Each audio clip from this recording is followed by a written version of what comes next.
Hai halo semuanya, di sini kita akan membahas konsep dan asuhan keperawatan hipotermia. Nah, videonya jangan di skip ya, karena video ini sangat bermanfaat. Nah, sebelum kita lanjut video ke materi yang kita bahas, di sini ada anggota kelompok loh. Ada 14 anggota yang menyusun materi dan memberi pembahasan pada video pembelajaran kali ini. Selamat menyaksikan. Yang pertama, kita mulai dari definisi. Suhu normal manusia adalah sekitar 36-37 derajat Celcius. Namun, suhu normal bisa berubah-ubah, dan perubahan ini tidak selalu menunjukkan adanya masalah kesehatan. Suhu tubuh inti di bawah 35 derajat Celcius dikenal sebagai hipotermia. Menurut Margasari, 2024, hipotermia adalah kondisi medis yang ditandai dengan penurunan suhu tubuh secara tidak wajar, yang terjadi karena tubuh tidak dapat menghasilkan panas yang cukup untuk menggantikan panas yang hilang. Etiologi hipotermia. Hipotermia terjadi ketika tubuh kehilangan panas lebih cepat daripada panas yang dihasilkan. Apa saja sih faktornya? Yang pertama, faktor lingkungan. Paparan terhadap lingkungan dingin merupakan penyebab paling umum dari gejala hipotermia. Kehilangan panas terjadi melalui beberapa mekanisme. Contohnya, para pendaki yang mendaki gunung. Yang kedua, faktor individu. Kerentanan terhadap hipotermia dapat meningkat pada individu tertentu, contohnya pada bayi neonatus dengan IMD. Yang ketiga, faktor farmakologis. Jika mengonsumsi beberapa obat atau zat tertentu, maka bisa berisiko mengalami hipotermia karena mereka dapat mengganggu sistem termoregulasi tubuh. Yang keempat, intervensi medis. Prosedur medis tertentu dapat meningkatkan resiko penyebab hipotermia, contohnya pada pasien perioperatif. Berikut penyebab terjadinya hipotermia. Pertama, kerusakan hipotalamus. Hipotalamus mengatur suhu tubuh. Jika rusak karena stroke, trauma, atau tumor, mekanisme pengendalian suhu terganggu sehingga tubuh tidak mampu menjaga kestabilan suhu normal. Yang kedua, berat badan ekstrim. Pada tubuh terlalu kurus, panas cepat hilang karena minim cadangan lemak. Sedangkan pada obesitas ekstrim, distribusi panas tidak seimbang. Keduanya dapat memicu hipotermia. Berikutnya, malnutrisi. Kurang gizi membuat tubuh kekurangan energi dan lemak yang dibutuhkan untuk metabolisme menghasilkan panas, sehingga lebih rentan mengalami penurunan suhu. Berikutnya, kekurangan lemak subkutan. Lemak subkutan berfungsi sebagai lapisan pelindung panas. Jika jumlahnya sangat sedikit, panas tubuh lebih mudah keluar ke lingkungan. Yang kelima, pemakaian pakaian tipis. Menggunakan pakaian tipis, basah, atau tidak sesuai cuaca dingin mempercepat hilangnya panas, terutama bila disertai angin. Yang keenam, penurunan laju metabolisme. Metabolisme adalah sumber utama panas tubuh. Jika menurun, misalnya pada lansia, hipotiroidisme, atau akibat obat tertentu, produksi panas berkurang dan memicu hipotermia. Yang ketujuh, efek agen farmakologis. Beberapa obat seperti anestesi, sedatif, alkohol, antihipertensi dapat menekan pusat pengatur suhu, menurunkan metabolisme, atau melebarkan pembuluh darah sehingga panas cepat hilang. Yang kedelapan, terpapar suhu lingkungan rendah. Paparan suhu dingin dalam waktu lama seperti cuaca ekstrim, air laut dingin, ruang operasi, membuat kehilangan panas lebih cepat daripada kemampuan tubuh memproduksinya. Yang terakhir, transfer panas, seperti konduksi, konveksi, evaporasi, dan radiasi. Konduksi yaitu panas hilang lewat kontak langsung dengan benda dingin. Konveksi yaitu panas hilang karena hembusan udara dingin di kulit. Evaporasi yaitu panas hilang melalui penguapan keringat atau cairan tubuh. Dan radiasi yaitu panas berpindah ke lingkungan dingin tanpa kontak langsung. Baik, selanjutnya yaitu tanda dan gejala hipotermia yang dibagi menjadi 3 tingkatan. Yang pertama, hipotermia ringan dengan suhu tubuh 32 derajat sampai 35 derajat Celcius atau 89,6 derajat sampai 95 derajat Celcius. Gejala yang akan muncul yaitu menggigil, kulit dingin dan pucat, mati rasa, pernapasan cepat, kelelahan, dan mengantuk, serta gangguan kognitif ringan seperti sulit berkonsentrasi, contohnya tidak fokus saat diajak bicara dan lambat merespon. Yang kedua, hipotermia sedang dengan suhu tubuh 28 derajat Celcius sampai 32 derajat Celcius atau 82,4 derajat sampai 89,6 derajat Celcius. Gejalanya, menggigil akan berhenti, pernapasan melambat, detak jantung melambat, penurunan tekanan darah, kebingungan dan disorientasi, kulit kebiruan, dan inkontinensia urin. Yang ketiga, hipotermia berat dengan suhu tubuh di bawah 28 derajat Celcius atau 82,4 derajat Celcius. Gejala yang akan timbul yaitu kehilangan kesadaran, otot mulai kaku, pupil tidak merespon cahaya, detak jantung sangat lambat atau tidak teratur, henti jantung, dan koma. Patofisiologi. Suhu inti tubuh normal berkisar 36,5 sampai 37,5 derajat Celcius. dan dipengaruhi keseimbangan antara produksi panas tubuh dan kehilangan panas ke lingkungan. Kehilangan panas terjadi melalui radiasi, konduksi, konveksi, dan evaporasi. Radiasi adalah mekanisme utama, sedangkan hipotermia sering disebabkan oleh konveksi atau udara dingin, konduksi atau air dingin, dan evaporasi atau keringat berlebih. Saat suhu turun, tubuh berusaha mempertahankan fungsi dengan meningkatkan metabolisme, ventilasi, dan curah jantung. Namun, kehilangan panas berlebih dapat melemahkan mekanisme menggigil sehingga tubuh gagal mempertahankan suhu. Jika berlanjut, berbagai sistem organ, terutama saraf, metabolik, dan jantung dapat terganggu, menyebabkan aritmia seperti fibrilasi atrium atau ventricle hingga kematian.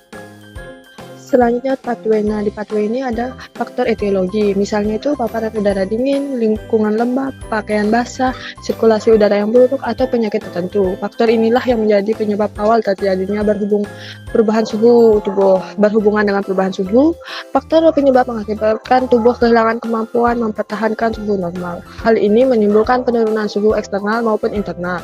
Nah, selanjutnya berhubungan dengan mempengaruhi sel-sel hipotalamus. Hipotalamus adalah pusat pengatur suhu tubuh.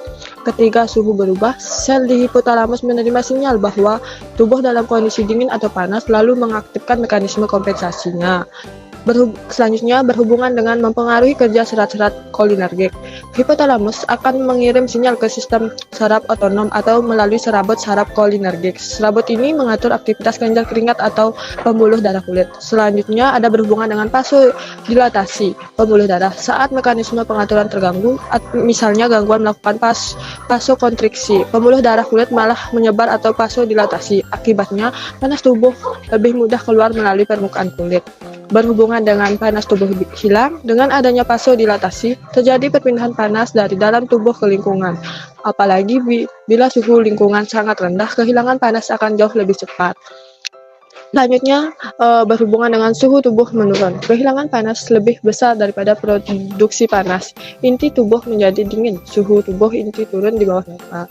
Selanjutnya berhubungan dengan gangguan keseimbangan tubuh atau hipotermia. Kondisi ini adalah akhir dari mekanisme di atas. Tubuh tidak mampu mempertahankan homeostatis suhu sehingga terjadi hipotermia. Nah, teman-teman, di sini ada video cuplikan bagaimana mekanisme terjadinya hipotermia. Selamat menonton. Ceritanya dia adalah hipotalamus, bagian otak yang sangat berperan penting dalam pengaturan suhu tubuh. Ada apa ini? Kok tiba-tiba suhu tubuh turun banget? Aku harus segera bertindak. Kepada seluruh otot rangka di tubuh ini, saya hipotalamus. Dikarenakan suhu tubuh menurun di bawah standar normal, maka dari itu saya perintahkan seluruh otot rangka untuk bergerak agar bos kita mengalami reaksi menggigil yang akan membantu meningkatkan suhu tubuh si bos. Untuk pekerjaan, silahkan dimulai. Dengar gak perintah dari hipotalamus? Iya, denger bro. Ya udah, kita mulai gerak bro. Tuh 2, 3, 1. Tuh 2, 3, 2. Tuh 2, 3, 3. Suhu tubuh masih belum naik juga. Aku harus minta bantuan sistem saraf otonom. SSO, ini aku hipotalamus. Ceritanya, dia adalah sistem saraf otonom. Dia merupakan sistem saraf yang berperan untuk mengontrol aktivitas yang terjadi tanpa disadari. Misalnya bernapas, jantung berdetak, dan lain-lain. Iya, aku dengar. Gimana? Suhu tubuh si bos lagi ada di fase hipotermia ringan. Bisa bantu aku tarik sebagian darah menjauh dari kulit? Oke, siap. Salah satu fungsi darah adalah untuk menyebarkan suhu panas ke seluruh tubuh. Apabila suhu lingkungan di luar tubuh terlalu dingin, maka sebagian darah akan diperintahkan menjauh dari kulit untuk menjaga agar suhu panas tetap berada di bagian dalam tubuh. Inilah yang disebut dengan hipotermia ringan, dengan ciri badan menggigil dan kulit menjadi pucat karena sebagian darah menjauh dari kulit. Makanya siapin perlengkapan sebelum naik gunung. Jangan anggap remeh alam, bro.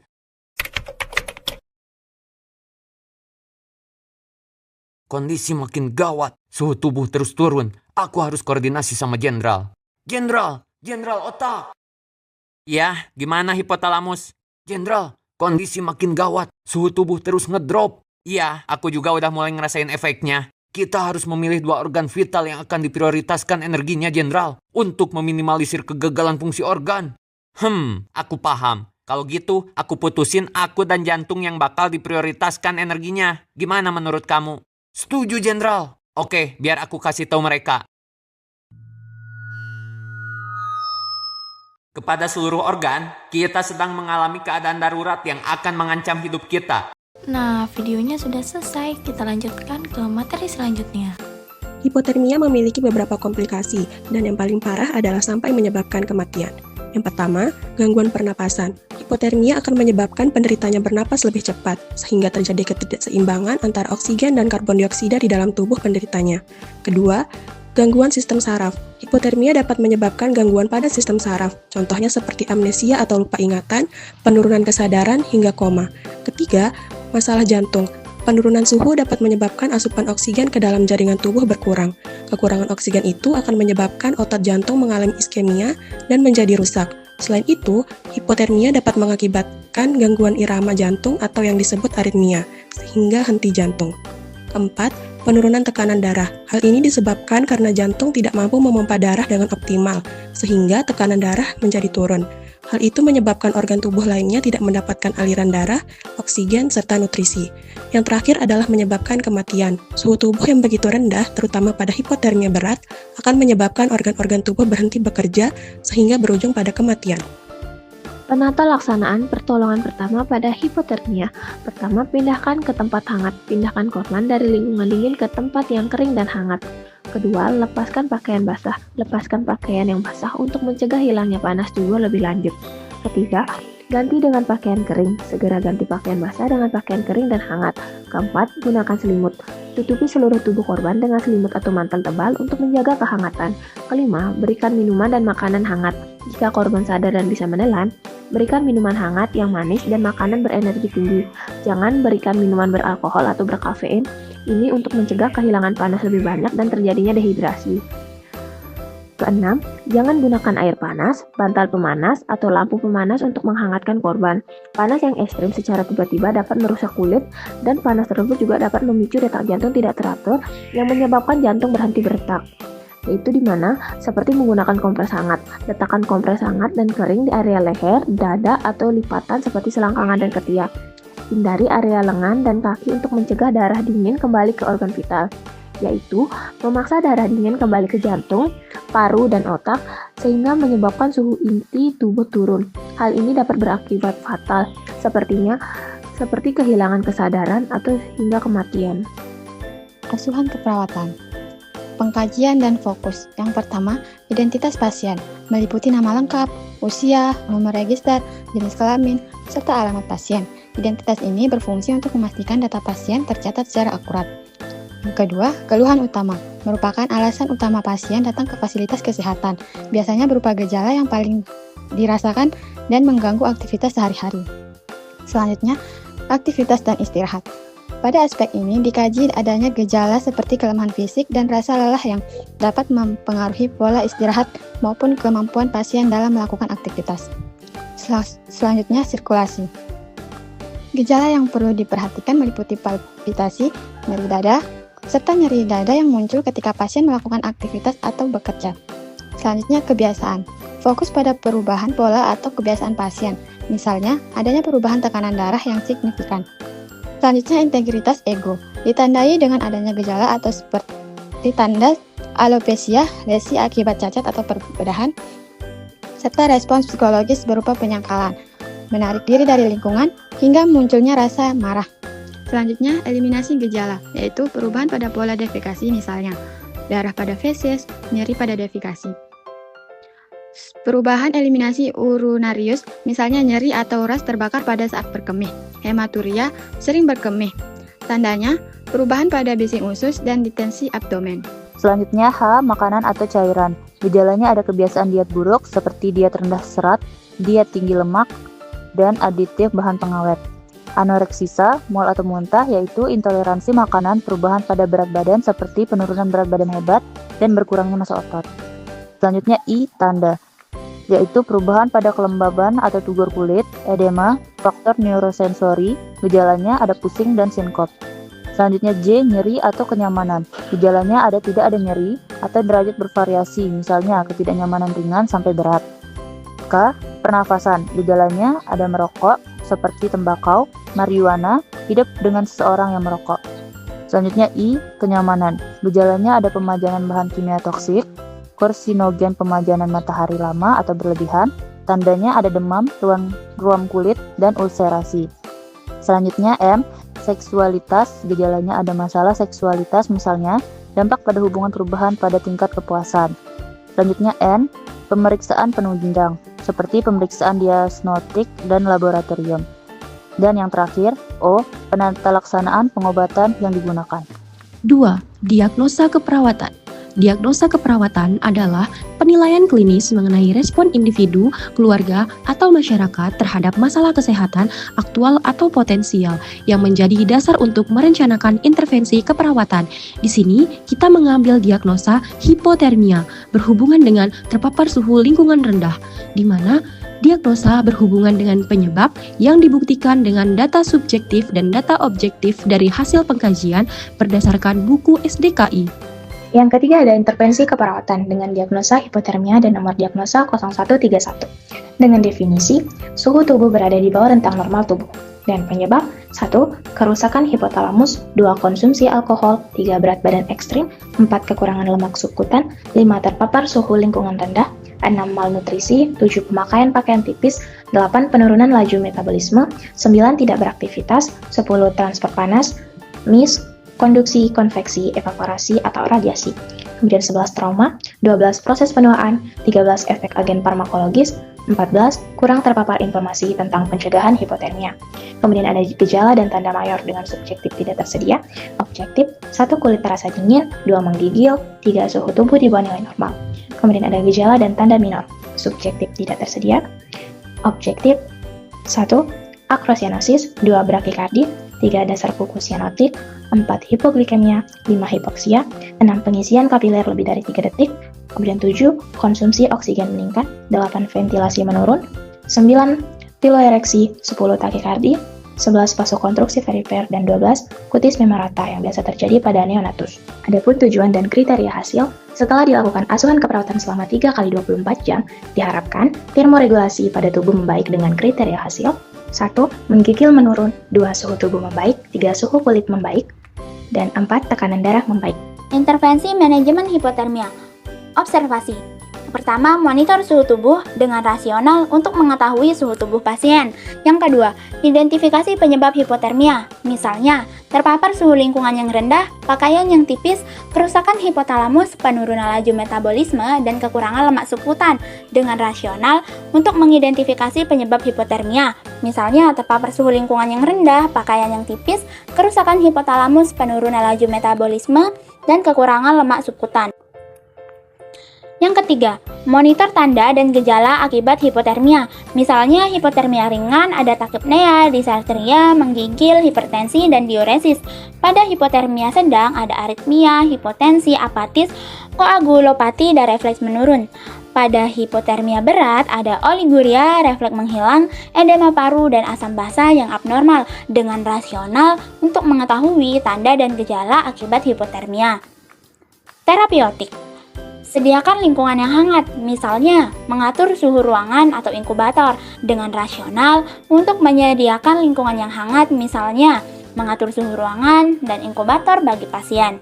Yang kedua, ganti pakaian atau linen yang basah dengan rasional untuk membantu mengganti pakaian atau linen yang basah milik pasien. Yang ketiga, lakukan penghangatan pasif dengan rasional untuk melakukan penghangatan pasif, misalnya dengan menggunakan selimut, menutup kepala, dan menggunakan pakaian tebal pada pasien. Yang keempat, lakukan penghangatan aktif eksternal dengan rasional untuk membantu melakukan penghangatan aktif eksternal, misalnya dengan menggunakan kompres hangat, botol hangat, selimut hangat, perawatan metode kanguru pada pasien. Terakhir, lakukan penghangatan aktif internal dengan rasional untuk penghangatan aktif internal, misalnya memberikan cairan infus hangat, oksigen hangat, lavase peritoneal dengan cairan yang hangat.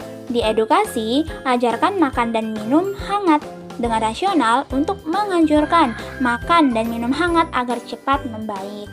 Yang keempat yaitu implementasi keperawatan. Implementasi keperawatan berupa pelaksanaan tindakan asuhan keperawatan yang dilakukan disesuaikan dengan intervensi yang telah disusun agar mencapai kriteria hasil yang diinginkan dan pasien kembali membaik. Yang kelima yaitu evaluasi. Evaluasi berupa hasil dari asuhan keperawatan yang telah dilakukan didokumentasikan dengan metode SOAP pada tabel sesuai dengan hasil selama 3x24 jam intervensi kepada pasien. Berikut daftar pustaka dari materi-materi yang sudah dijelaskan. Sangatnya sudah acuan tadi. Terima kasih dan jumpa lagi.